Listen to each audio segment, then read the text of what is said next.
ఇప్పుడు మీరు అది నేను చేసి ఇది ఎక్కడికో తోసేస్తాను. ఎందుకంటే మీరు అన్నీ చెప్పి లడ్డు మీద ఉన్న శ్రద్ధ దీని మీద లేదా అని నువ్వు కూడా ఇది తీసేసి లడ్డూయే పెడతావు. లడ్డూ మీద నేనేదో చాలా ఘోరం చేసి జగన్మోహన్ రెడ్డి గారికి సర్టిఫికెట్ ఇచ్చేసినట్టు మొత్తం తెలుగుదేశం పార్టీ వాళ్ళు మామూలుగా పూర్వం ఎలా తిట్టేవారో అలా తిట్టేస్తున్నారు. ఇంకా పెరిగిపోతుంది. అయితే ఒక విషయం తెలుసుకోండి, లడ్డూకి సంబంధించినంత వరకు చంద్రబాబు నాయుడు గారికి కానీ జగన్మోహన్ రెడ్డికి కానీ పవన్ కళ్యాణ్కి కానీ దీంట్లో సంబంధం ఉందని నేను అనుకోను. కానీ దీన్ని రాజకీయంగా చేయటం కోసం చంద్రబాబు నాయుడు గారు వచ్చి స్వయంగా ప్రెస్ మీట్లో చెప్పాడు. చంద్రబాబు నాయుడు గారు చెప్పవలసిన అంశం కాదు. ఆయన కూడా ఎందుకు చెప్పుకుంటాడంటే గొడ్డు కొవ్వు, పంది కొవ్వు, ఇంకోటి ఏంటి చేప నూనె, ఈ మూడు కలిసి ఆయన ముందు ఏదో రిపోర్ట్ వచ్చింది. ఆ రిపోర్ట్ కూడా నెట్లో ఉంది. ఆ రిపోర్ట్ చూసి ఆయన ఇది మంచి పాయింట్, జగన్ని ఫినిష్ చేయడానికి మంచి పాయింట్ అనుకుంటాడు ఆయన చెప్పాడు. చెప్పింది కూడా రిపోర్ట్ బేస్గానే చెప్పాడు. ఆ రిపోర్ట్ రాకపోతే ఆయన రాడు. పవన్ కళ్యాణ్ గారు తర్వాత సనాతన ధర్మం, గుడిమెట్లు కడగటం ఇవన్నీ ఆయన చేశాడు. అది కాదని ఇంకోటి వచ్చింది. ఇంకో ఏ రిపోర్ట్ ఇది? కోర్టులో ఫైల్ చేసినటువంటి ఛార్జ్ షీట్లో రాసిన రిపోర్ట్. నేను అది చదివి వినిపించాను. ఆ చదివి వినిపించడంలో కూడా కొంచెం నీరసంగా ఉండి అసలు ముందు మాట చెప్పలేదు. నేను చెప్పాను, ఇంగ్లీష్లో చదివాను, దాని అర్థం చెప్పలేదు. ఏంటి? In the absence of cholesterol. ఏమని రాశాడంటే in the absence of cholesterol ఇవి ట్రేస్ లార్డ్ కానీ ఫిష్ ఆయిల్ కానీ ఇవి ట్రేస్ అయ్యేటువంటి అవకాశం చాలా తక్కువ అని ఇచ్చాడు. In the absence of cholesterol అంటే అర్థం ఏంటి? అసలు కొవ్వే లేనప్పుడు అది గొడ్డు కొవ్వ, పంది కొవ్వ, చేప నూనె అని చెప్పేసి కనిపెట్టడం అనేది చాలా కష్టం. అసలు కొవ్వే లేదు. ఇదంతా కూడా పామాయిలో ఇంకోటో కలిపి 400 పేజీల, సుమారు 400 ఉందనుకుంటాను ఛార్జ్ షీట్లో. కల్తీ అవ్వలేదని ఎక్కడ చెప్పలే, కల్తీ అయ్యింది. ఆ కల్తీ ఏంటి? అసలు నెయ్యలేదుట, నెయ్యలాగా తయారు చేశారట. ఆ తయారు చేయడానికి నెయ్యి వాసన రావడానికి నీ దగ్గరికి వచ్చి కొన్నాడు. అది పెట్టారు వాళ్ళు. ఛార్జ్ షీట్ చాలా డీటెయిల్గా వేశారు. అలాగే ఆ నెయ్యి ఎలాగా దానికి దాని ఏమంటారు ఫ్లేవరు, దానికి ముట్టుకోగానే నెయ్యిలో జిడ్డు తగలడానికి ఏదో ఒకటి వాడాలి. అదేమో కలకట్టాలో పలానా అప్పారావు వాడి దగ్గర కొన్నారు 210 కోట్లకి, వీడి దగ్గర 170 కోట్లకి ఇది కొన్నారు. ఇవన్నీ కూడా ఛార్జ్షీట్లో రాశారు. రాసి ఇందులో కొవ్వు మాత్రం కలిపారు అన్నది లేదు అన్నారు. ఆ కొవ్వు కలిపారని లేదన్నదానికి నా మీద కోపం వచ్చింది. ఆ తిట్లన్నీ సిబిఐ వాళ్ళకి చెందుతాయి, లేకపోతే ఆ రిపోర్ట్ ఇచ్చిన వాడికి చెందుతాయి. నేను ఎందుకు అన్నానంటే ఆ మాట నాకు పెద్ద ఉపశమనం వచ్చింది. నేను తిరుపతిలో ఎన్నిసార్లు గుండు చేయించుకున్నానో నాకు గుర్తులేదు. అన్నిసార్లు నేను తిరుపతి వెళ్ళినప్పుడల్లా ఆల్మోస్ట్ గుండు చేయించుకుంటాను. తిరుపతి లడ్డు అంటే ఈ మధ్య ఒక 30 ఏళ్ళ నుంచి ఆల్మోస్ట్ ఎవ్రీ వీక్ ఎవరో వాళ్ళు పట్టుకొచ్చి ఇస్తుంటారు. తిరుపతి లడ్డు మాత్రం చాలా స్వార్థంగా వీలైనంత నేనే తినేసి పక్కన ఎవరైనా చిన్న మొక్క పెడుతుంటాను. ఆ లడ్డు మీరు కూడా చాలామంది అదే టేస్ట్, అది ఎవరో వదిలిపెట్టం. దానికి ఉన్నటువంటిది నేను చిన్నప్పటి నుంచి తింటున్నట్టు నాకేం పెద్ద టేస్ట్ మారినట్టు అనిపించలేదు. సరే, మొత్తానికి కల్తీ జరిగిందన్నారు. కల్తీ జరిగిందన్న దాని మీద మీరు సాటిస్ఫై అవ్వకుండా పంది కొవ్వు గొడ్డు కొవ్వు కలవలేదన్నారు, నా మీద కోపడిపోతే ఎలాగా అన్నమాట. అది చాలా రిలీఫ్. నాకే కాదు, వైసీపీ వాళ్ళకి చాలా రిలీఫ్. ఎందుకంటే ఎక్కడ పోతారు? గొడ్డు కొవ్వు పంది కొవ్వు తీసుకొచ్చి కలిపేవాడు ఎవడం ఉంటాడండి? అసలు ఆలోచించండి. తిరుపతి పంపుతున్న వాళ్ళంతా హిందువులే కదా. తర్వాత ఆయన ఈ కెమికల్ అన్న దాంట్లో ఇది అవడానికి ఒక్కసారిగా గ్రాఫ్ గొడ్డు కొవ్వు పంది కొవ్వు లేదనగానే పడిపోయిందేమో అని టాయిలెట్ క్లీన్ చేసే ఇవి అంటే అన్ని రకాల కోకోకోలా పెట్టి టాయిలెట్స్ క్లీన్ చేస్తున్నారు. ఈ మధ్య పురుగు మందు మానేసి థమ్సప్ కోకోకోలా చల్లుతున్నారని చెప్పి కూడా మనం వీడియోలు చూస్తున్నాం. అది తాగేవాళ్ళు ఎవడన్నా మానుతున్నాడా? దాంట్లో అది ఉంటుంది ఇది ఉంటుంది అనమాట. కానీ ఏదైనా తిరుపతి వెంకటేశ్వర స్వామి అంటే ఆ లెవెల్ మామూలు మిగతా గుళ్ళకి ఆ గుడికి ఉన్న లెవెల్ వేరు. ఆ గుడి ఎందుకంటే నేను అక్కడికి నార్త్ ఇండియా బ్యాచ్ తోటి 2-3 సార్లు వెళ్ళే అవకాశం వచ్చింది. అప్పుడు చూస్తే వాళ్ళు నార్త్ ఇండియన్స్ అయితే ఆశ్చర్యపోతారు. ఏంటి జనం ఏంటి రోజు కుంభమేళా జరుగుతుందా ఇక్కడ, రోజు ఇలాగే ఉంటారా అని. ఈ రోజు తక్కువ ఉన్నారా బాబు, రోజు ఇలా ఉంటామేంటి ఆఫీస్ ఒక్కసారి అయితే ఒక డెలిగేషన్తో వెళ్ళినప్పుడు ఆఫీస్లో కూర్చోబెట్టి చెప్పించాను, రోజు ఎంతమంది వస్తారు, ఎలా తెలుసుకుంటారు అన్నీ చెప్పి ఆశ్చర్యం అసలు ఏంటి లోపలికి వెళ్తే అసలు ఒక సెకండ్ ఉండనేవరు, నడు అలా చూసుకుంటూ వెనక్కి తోసుకుంటూ వచ్చేస్తారు. ఆ ఒక్క సెకండ్ కోసం 2 రోజులు 3 రోజులు క్యూలో ఉంటారు. అసలు ఎక్కడైనా నాకు తెలిసి అంటే నేను తిరిగిన తక్కువ అనుకోండి, ప్రపంచంలో ఎక్కడ ఒక టెంపుల్లో ఒక డైటీకి ఈ టైప్ ఆఫ్ రిసెప్షను అసలు ఎక్కడ ఉండదు. ఎవరు వాళ్ళు మనం ఏదో వెళ్ళి కాగితం పెడతాం, సీఎం గారికి బామ్మర్దినే అంటాడు ఒకడు ఎమ్మెల్యే గారి తమ్ముడిని అంటాడు, ఒకడు నేనే ఎమ్మెల్యేని అంటాడు, కద్దరు బట్టలు వేసుకుని వెళ్ళిపోతాడు, ఒకడు కండువా కప్పుకుని ఎలాగలా లోపల దూరటానికి ఎన్ని రకాల అక్రమాలను చేస్తాం ముందు వెళ్ళిపోయి దర్శనం చేసుకోవడానికి. కానీ మెయిన్ సీఎం జగద్గురువులు వెళ్ళే దారి దగ్గర ఒక బోర్డు ఉంటుంది. ఆ బోర్డు ఎవరు పడితే వాళ్ళు వెళ్ళడం లేదు, ఎగ్జిక్యూటివ్ ఆఫీసర్ కూడా వెళ్ళడం లేదనుకుంటాను, ఓన్లీ చైర్మన్ వెళ్ళొచ్చు మెయిన్ ద్వారం నుంచి. ఇలాగ అక్కడ ఒక బోర్డు ఉంటుంది, అంగవైకల్యం గలవారు ఇలా వెళ్ళిపోవచ్చు అని. అంగవైకల్యం వాడు ఎవడని ఉంటే వెంటనే వాడిని మెయిన్ గేట్లోకి వదిలేస్తారు. మనం వెళ్ళాలనుకుంటే వెళ్ళిపోవచ్చుగా, లేకపోతే కాలు ఎలా కుంటుకుంటే నాకు ఈ కాలు లేదని ఎవడు ఒక్కడ వెళ్తాడా, ఒక్కడనే వెళ్తాడా? ఏమో లోపలికి వెళ్ళేవాడు దేవుడు తదాస్తుంటాడేమో, నాకెందుకు రా బాబు. నిజంగా భయం అంటే అది ఎన్ని అబద్ధాలను ఆడేస్తాం. లోపలికి వెళ్ళాలి, ఇంకోటి పేరు మీద ఇస్తారు, అది పట్టుకుని వెళ్ళిపోతుంటారు, దొరికేస్తూ ఉంటారు, వాళ్ళ మీద కేసులు జరుగుతుంటాయి. ఎవరిదో పేరు మీద లోపలికి వెళ్ళిపోవడం, లోపలికి వెళ్ళడానికి 2 లక్షలు అండి పొద్దున పూజకి, అన్ని రకాల ఫ్రాడ్లు జరుగుతాయి అక్కడ. దేవుడిని మోసం చేయడానికి మాత్రం ఎవడో సిద్ధపడ్డా, అది డైరెక్ట్గా దేవుడికి తనకి ఉన్న సంబంధం. అది ఇదే మన ఈ మతానికి మెయిన్ పిల్లలు ఏంట్రా అంటే, దైవం అనేటప్పటికి మనం చేయబుద్ధి అయ్యదు, ఏం చేస్తాడులే అని.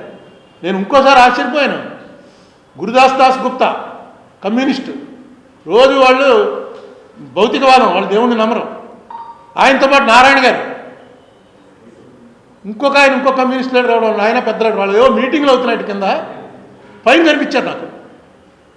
కనిపిస్తే వాళ్ళని అడిగాను, ఏంటిది మీరు అందరూ నాస్తికులందరూ వచ్చి ఇందులో జాయిన్ అయిపోతున్నారా ఏంటని. అంటే గురుదాస్ గుప్తా చెప్పాడు. గురుదాస్ గుప్తా గారు నాకు బాగా తెలుసు, నన్ను చాలా బాగా అరుణ్ బాబు అని పిలిచేవాడు. ఆయన చెప్పాడు, ఇంత పెద్ద ఇంటర్నేషనల్గా ఎంత పెద్ద ప్రాముఖ్యత ఉన్నటువంటి ప్లేస్లో మేము కింద మీటింగ్కి వచ్చి ఇక్కడికి రావని ఎలా అనుకున్నావు, నువ్వు ఇది చూడడానికి రావని ఎలా అనుకున్నావు? ఖచ్చితంగా this is a part of learning, నీకు తెలుసుకోవాలి ఎందుకు ఇంతమంది వస్తున్నారని. దాని గురించి వచ్చాం మేము. నాకు నిజంగా ఆశ్చర్యపోయింది, నిజంగా కరెక్ట్. పక్కన నారాయణ గారు నవ్వేశాడు, కానీ గురుదాస్ గుప్తా క్లియర్గా చెప్పాడు, ఇంత పెద్దది, దీన్ని తెలుసుకోవాలి కదా మేము, this is a part of our culture. ఆయన కూడా ఆశ్చర్యపోయి ఉంటాడు, ఫస్ట్ టైం వచ్చి ఉంటాడు, మేమంతా అప్పుడు ఎంపీలు. అలాంటి ఒక దీనికి ఏ రకంగా ప్రాముఖ్యత తగ్గించే ప్రయత్నం ఎవరు చేసినా అది కరెక్ట్ కాదు. ఇప్పుడు కెమికల్స్ కలిపారన్నారు, ఖచ్చితంగా యాక్షన్ తీసుకోవాలి, ఖచ్చితంగా దాని మీద. అది ఆల్రెడీ అది పొలిటికల్గా మార్చేశారు. చంద్రబాబు నాయుడు గారిది, జగన్మోహన్ రెడ్డి గారిది, ఈయనే కలిపాడని ఆయన వాళ్ళు ఎవరికి సంబంధాలు ఉండవు. అక్కడ అంతా వేరే ఒక ఆర్గనైజేషను, దాని చైర్మను, దాని ఎగ్జిక్యూటివ్ ఆఫీసరు, దానికి సంబంధించిన ఆఫీసర్సు, నాకు తెలిసి దాదాపు 10,000 మంది పైన పనిచేస్తుంటారు అక్కడ. దాని బడ్జెట్ ఏంటి, ఆ గొడవ ఏంటి అసలు? అది వెంకటేశ్వర స్వామి నడుపుతున్నాడు తప్ప మామూలు వాళ్ళు ఎవరు నడపలేము. వెంకటేశ్వర స్వామి స్వయంగా నడుపుతున్నాడనే మనం అనుకోవాలి, నమ్మాలి. ఏదో ఒక అద్వితీయ, నువ్వు వెంకటేశ్వర స్వామిని నమ్మకపోతే ఏదో ఒక అద్వితీయ శక్తి నడుపుతుంది. లేకపోతే ఏంటంటే మనకి చిన్న క్రౌడ్లో మన పుష్కరాలు అయితే టకామని మీ అందరి కళ్ళ ఎదురకుండా ఎలా చచ్చిపోయారు, కుత్రే అక్కడ మెట్టుందన్న సంగతి తెలియకుండా ఓపెన్ చేశారు, టబా పడిపోయారు అంతే. అంత చచ్చిపోయేంత క్రౌడ్ కూడా లేదు, తోపిడిలో చచ్చిపోయారు. ఆ రోజు ప్లాస్టిక్ బాటిల్లో వాటర్ కనుక అలౌ చేస్తుంటే మీరే బతికించేద్దరు చాలామందిని. ఒకరినో ఇద్దరినో బతికించారు కూడా, పక్క తీసుకెళ్ళి వెంటనే నీళ్లు పట్టి. కానీ నీళ్లు ప్లాస్టిక్ బాటిల్లో తేకూడదు అన్నారు, దాంతో అందరి దగ్గర లేక ప్రతి వాడి చేతిలో బాటిల్ ఉన్నాం. వాటర్ ప్లాంట్ ఇదే ఏం జరిగినా నేను స్వయంగా తిరుపతి కొండ మీద తొక్కిళ్ళలో యాక్సిడెంట్ జరిగింది, హాస్పిటల్కి తీసుకెళ్లారని నేనైతే వినలే. మీరు ఎవరైనా ఉన్నారా? ఉంటే ఎక్కడైనా జరిగి ఉండొచ్చు. కింద జరిగి ఇవన్నీ ఇలాంటివే, పుష్కరాలు అంటే సడన్గా గేట్లు తీయడం. తిరుపతి వెంకటేశ్వర స్వామి దగ్గర, ఎందుకంటే ఇవాళ మీరు చూస్తున్నారు క్యూ కాంప్లెక్స్లు, భోజనాలు చేయటాలు, లోపల 2 రోజులు ఉన్నారు, 2 రోజులకి భోజనాలు ఇస్తారు, కాఫీలు ఇస్తారు, ఇవన్నీ జరుగుతుంటాయి. కానీ మేము వెళ్ళినప్పుడు ఫస్ట్ నుంచి నేను నాకు 8వ ఏటో ఎప్పుడో ఫస్ట్ గుర్తు నాకు వెళ్ళింది, అంతకుముందు గుర్తు తెలియకుండా ఎప్పుడు వెళ్ళానో తెలియదు. కానీ అప్పుడు నేను చూస్తున్నాను కళ్ళ ముందే ఇవన్నీ కట్టారు. అంతకుముందు ఇవేం లేవు, క్యూలో నిలబడమే మామూలు మిగతా గుళ్ళలాగా. రోజుకి 5,000 మందో 10,000 మందో ఉండేవారు అంతే. అప్పుడు కూడా ఎప్పుడు జరిగినట్టుగా నాకైతే తెలియదు. అటువంటి ఒక ప్రధానమైనటువంటి ప్రాధాన్యత సంతరించుకున్నటువంటి మనకి ఎసెట్గా దీని గురించి ఆ రోజుల్లో మద్రాసుతో మనకి చాలా గొడవలు అయ్యాయి. తిరుపతి ఎలా ఇస్తారు మీరు, దాని పేరే తిరుపతి, తిరు అంటే అది మద్రాసు మాట, అది ఇవ్వడానికి వేరు తిరువాన్కూరు ఉంది, తిరుచినాపల్లి ఉంది, అలాగే తిరుపతిని వాళ్ళు గొడవ చేశారు. చేసినప్పటికీ ఆ రోజు చెన్నై వదిలేస్తున్నాం అన్న కారణం అయి ఉండొచ్చు, చెన్నై వదిలేస్తున్నాం అన్న కారణం ఏదో కారణం మీద తిరుపతి అనేది మనకి భగవత్ శక్తి వల్లే వచ్చింది అనుకుంటాను నేను. ఆ వెంకటేశ్వర స్వామి కూడా హాస్పిటల్స్ పెట్టారు, కాలేజీలు పెట్టారు, యూనివర్సిటీలు పెట్టారు. ఆ వస్తున్నటువంటి డబ్బు అంతా కూడా అనేక మందిని జీవనోపాధి కల్పించే పరిస్థితిలో వచ్చింది. దాని మీద ఏం జరిగినా కరెక్ట్గా చర్యలు తీసుకోవాలి. నేనేంటంటే గొడ్డుకోవు పందికోవు అనేటప్పటికి ఒక్కసారిగా మనకు వాటి మీద ఉన్నటువంటి మెయిన్ గొడ్డు మాంసం అనగానే విపరీతమైనటువంటి ఒక ఎలర్జీ ఉంది. అది తరతరాలుగా మనకు వచ్చేస్తుంది, జెనెటిక్గా వచ్చేసింది. ఆవుల్ని చంపుతాడు అనేటప్పటికి మనకు తెలియకుండానే మనమేం బీజేపీ వాళ్ళో లేకపోతే గో సంరక్షణ సమితో ఆర్ఎస్ఎస్ హిందుత్వ ఏం అవ్వక్కల, అది ఒక పార్ట్ ఆఫ్ అవర్ లైఫ్ అయిపోయింది. దాన్ని తీసుకొచ్చి ఇది వాడడం చాలా తప్పు. ఏదైనా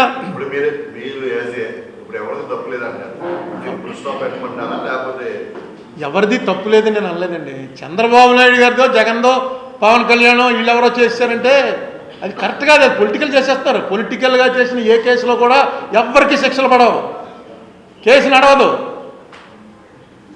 యాక్చువల్గా కన్సర్న్ ఆఫీసర్ ఎవరు ఎలా టెస్టులు చేస్తారు, ఆ టెస్టులు చేసేటప్పుడు ఇంత ఇలా కెమికల్స్ వస్తే పట్టుకోవడానికి లేదా మీ దగ్గర మెషినరీ, లేకపోతే మెషినరీ ఎందుకు తెప్పించలేదు, ఎన్నేళ్ళ నుంచి జరుగుతుంది. చేసిన వాళ్ళు ఎవరు, వాళ్ళకి మళ్ళీ మళ్ళీ ఎలా ఇచ్చారు. ఇప్పుడు ఆల్రెడీ 2 కోట్ల లడ్డూలు వచ్చేసాయని, అయోధ్యకు పంపిన లడ్డూలు కూడా జంతు కొవ్వు లడ్డూలే అని, అబ్బాయి అయోధ్యకు పంపిన ఈ నూనె కాదని ఒకళ్ళు, ఈ నెయ్యి కాదని అన్నీ. ఇప్పుడు పొలిటికల్ అయ్యేటప్పటికి అనవసరమైనటువంటి ఇంపార్టెన్స్ వచ్చి ఎక్కడ ఇంపార్టెన్స్ ఉండాలో అక్కడ ఇంపార్టెన్స్ పోతుంది. దీన్ని మామూలు ఖచ్చితంగా సిబిఐ వాళ్ళు ఏదైతే కోర్టులో వేశారో అది కూడా సుప్రీంకోర్టు వారి సలహా మేరకు వేశారు. వాళ్ళు ఏదైతే వేశారో దాని మీద కేసు నడవనివ్వండి. దాని మీద ఎవరెవరిని సస్పెండ్ చేయాలి, ఎవరెవరు ఇలా కాకుండా ఉండటానికి ఏం చేయాలి అది ఆలోచన చేయండి.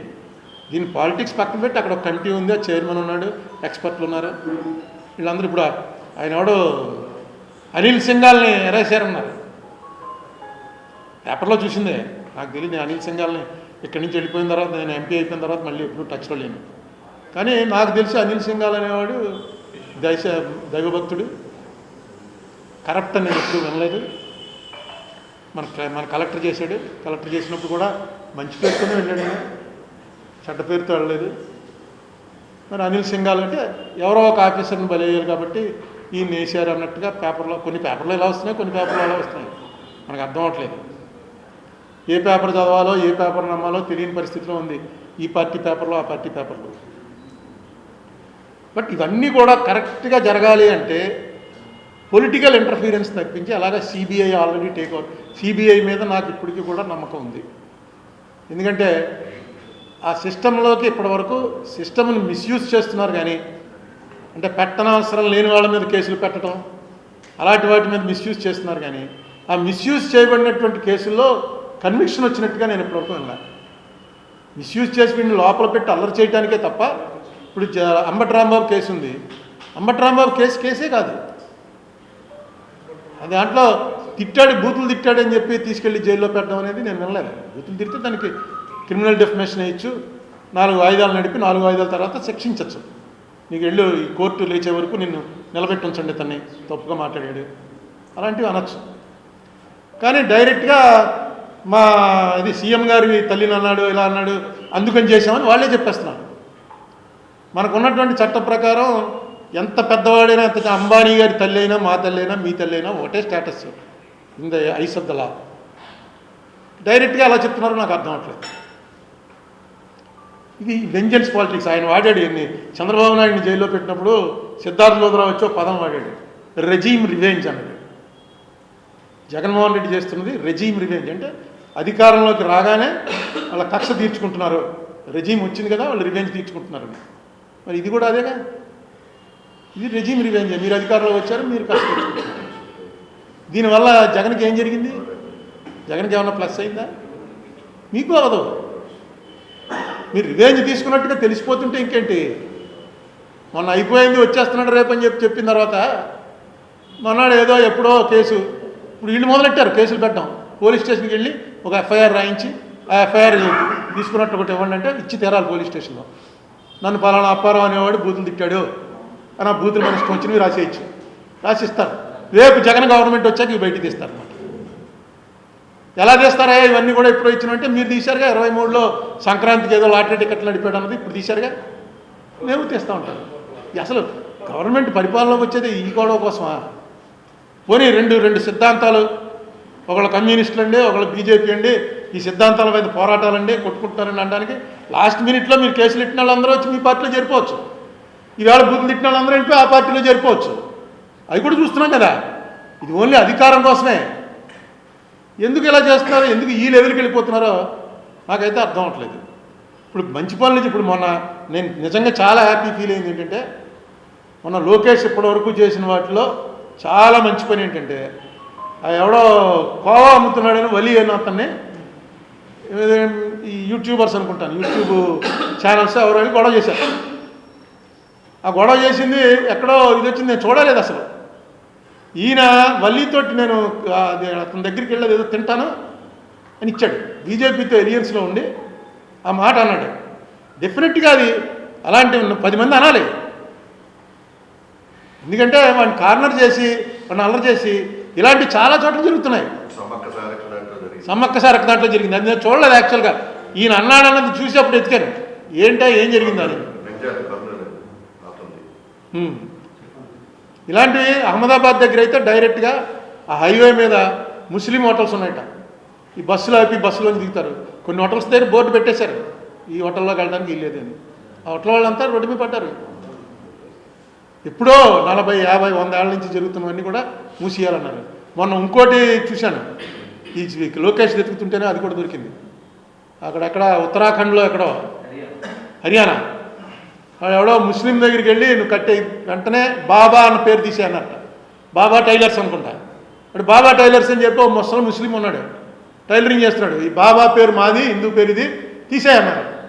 తీసేయంటే అతనికి సపోర్ట్గా ఎవడొచ్చాడు, ఆ పక్కనే ఎవడో దీపక్ కుమార్ జిమ్ ఉంది, వాడు ఎవరితో గొడవ పెట్టుకోవాలనుకున్నాడో ఏంటో వచ్చాడు సీన్లోకి. వచ్చి ఎంటర్ చేసేది తీయడానికి వెళ్ళేది అన్నాడు. అంటే వీళ్ళు ఏం చేశారు, చుట్టుపక్కల ఉన్న ఊర్ల నుంచి ఎవరో బజరంగ దళో ఇంకోళ్ళో వచ్చారు అటాక్కి. వస్తే విచిత్రంగా ఆ ఏరియాలో ఉన్నటువంటి హిందువులందరూ ఆ బాబా అని పేరు పెట్టుకున్న ముస్లింకి సపోర్ట్ వచ్చారు. బీజేపీ రూల్డ్ స్టేట్లో ఈ తారతమ్యం ఎక్కువగా ప్రదర్శించేటువంటి చోట బొట్లు పెట్టుకుని రోజు గుడికెళ్ళి పూజ చేసేటువంటి హిందువులందరూ వచ్చి వాళ్ళ పార్టీ అనుకుంటున్న వాళ్ళకి బుద్ధి చెప్పారు. తప్పు అబ్బాయి ఇలాంటి పనులు చేయకండి. ఎప్పటి నుంచి ఉన్నాడు అతను, వచ్చి బాబా అని మా పేరు అని చెప్పి ఎలా కూడా. ఇది ఒక మంచి డెవలప్మెంట్, అది చాలా మంచిది. అది మనకి ఇక్కడ ఎప్పుడూ లేవులేండి గొడవలు. అంచేత మంది వాళ్ళు ఏదో అలవాటు చేశారు.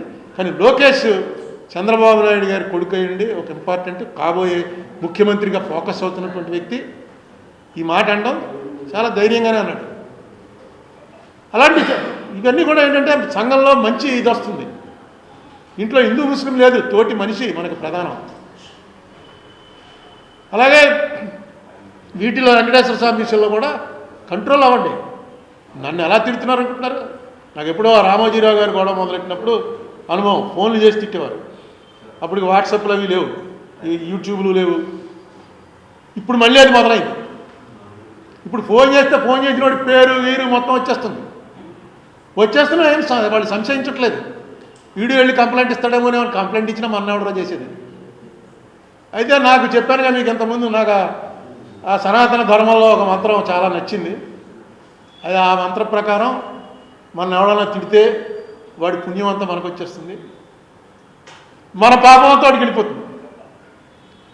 ఈ మంత్రం నిజంగా నాకు చాలా నచ్చింది. ఎందుకంటే శప్యమానస్య పాపం శపంతు మన గచ్చతని, మొట్టమొదటి వాడి పుణ్యం మనకు వచ్చేయడంతో ఆగదు. మన పాపం కూడా వాడికి వెళ్ళిపోతుంది అనుకునేవాడిని. ఈ చంద్రబాబు నాయుడిని, జగన్మోహన్ రెడ్డిని, మోడీని ఇలా బండ బూతులు తిట్టేస్తుంటారే, అయినా వాళ్ళు ఇంత పాపులర్ ఎలా అవుతున్నారు అంటే ఆ తిట్టిన ప్రతి తిట్టుకి తిట్టిన వాడి పుణ్యం అంతా ఆడకపోతుంది. వీళ్ళకున్న పాపం, వీళ్ళు చేసిన పాపాలన్నీ ఆడకపోతున్నాయి. సేకరించకపోతే అలాగే ఆడకపోతుంది. మనం సేకరించి కొన్ని ఎలా ఉంటాయంటే వెంటనే మనకు తెలియకుండా స్పందన వస్తుంది, ఇలా అంటాడామని అని. దానికి ఇది సత్యమహనస్య పాపం శపంతు మనకు గచ్చితాయి. సాక్షాత్ వేదవ్యాసుడు చెప్పాడు మహాభారతం. తిట్టాడని ఏం ఫీల్ అవ్వకండి, తిట్టినవాడి పాపం మొత్తం మన పాపం వాడికి కలిసిపోతుంది. వాడు ఏదైనా ఎప్పుడైనా ఓ పుణ్యకార్యం చేసి ఉంటే అది వచ్చి నీకు కలిసిపోతుంది. మరి అలాగే నన్ను తిట్టేవాళ్ళు అందరి పేర్లు, ఇంటి పేర్లు అన్నీ వచ్చేస్తున్నాయి, కులాల గిలాలు అన్నీ తెలిసిపోతున్నాయి.